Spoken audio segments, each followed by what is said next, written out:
Hello everybody, Nanny Nana does. How y'all doing this Saturday? I hope everybody's well. And if you're not, I hope you get better. Just saying. It's a miserable, dank, damp day today in the Great White North. Oh, and it's chilly too. So it's wet out there, but I'm inside because they say sugar melts when it gets wet. Just kidding. But anyway, I want to talk about the Tennessee legislature and what goes on in the seat of government in Tennessee. I'm going to talk about a fellow named Scotty Campbell, who's in the majority caucus. He's the vice chairman in District 3. And we want to see how wonderful that place really is. Let's see. Okay, on March 27th, there was a mass school shooting at Covenant School in Nashville. And they massacred 3 9-year-olds and 3 staff members. And on April 3rd, there was a big protest. And they held a meeting in the legislature, and the public was invited. So there was over 1,000 protesters in the House at the time. So on April 3rd, the majority leader, majority legislators, took the first steps to expel 3 Democrats for joining in a protest for gun safety, and were accused of disorderly behavior, because what their crime was all 3 was sick to death of having their microphones turned off, not being addressed, not being heard. So the 3 of them got up and went to the well together with a little microphone, or a megaphone, I guess you'd call it. And they were gavelled out and told they were out of order. And for that action, the House voted to expel the 3 of the Democrats, a 60-year-old white woman and 2 young, very intelligent and very well-spoken black men. Now, on April 4th, the Republicans moved to kick out the 3 Democrats, and they held like a vote on the floor type thing, and the 3 had to answer questions about their horrible conduct. So they answered questions, and the 2 black guys, they got questions that were so demeaning and made them feel so much more less than anybody else on the planet. And even Gloria Johnson, she may have been the only white woman that they decided to kick out, but they treated her like she was a 3-year-old and talked down to her the whole time, like she was dirt under their feet, just saying. So anyway, April 4th or April 6th rolls around, they vote to expel the 2 black representatives for their protest against gun violence. Justin Jones was the first to go. Then Gloria Johnson had to go up and sing for her supper, basically, and was saved by 1 vote. And when she came out after that vote, they asked her why she was saved, and she said, it probably has something to do with the color of my skin. And boy, does she have their number.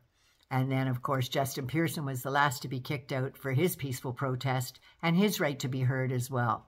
After council votes in their districts, Pearson and Jones were back in their seats in the legislature. Okay, now let's get to this Scotty Campbell, shall we?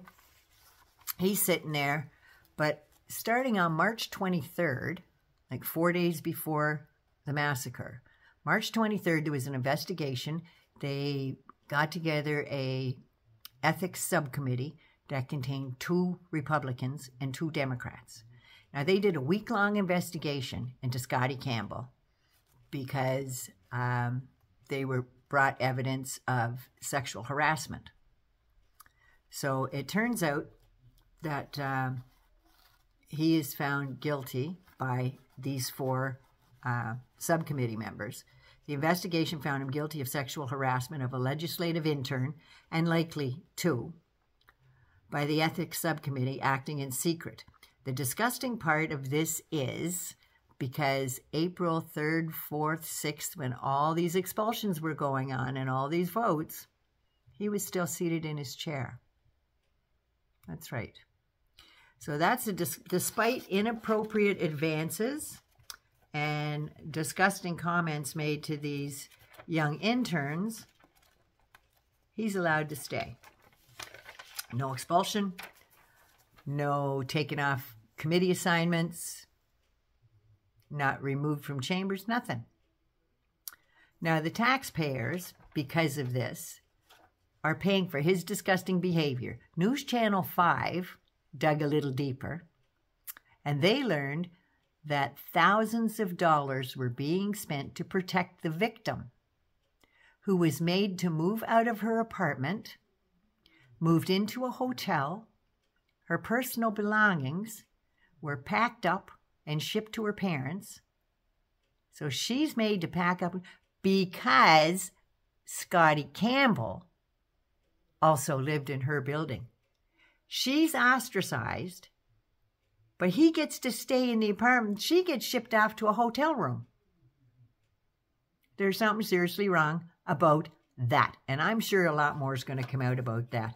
But anyway, the taxpayers are meant to keep that up. She gets her belongings all shipped home and stuff until, and made to stay in a hotel till the end of her internship. Now, Campbell's defense said, I had a consensual adult conversation with two adults off property.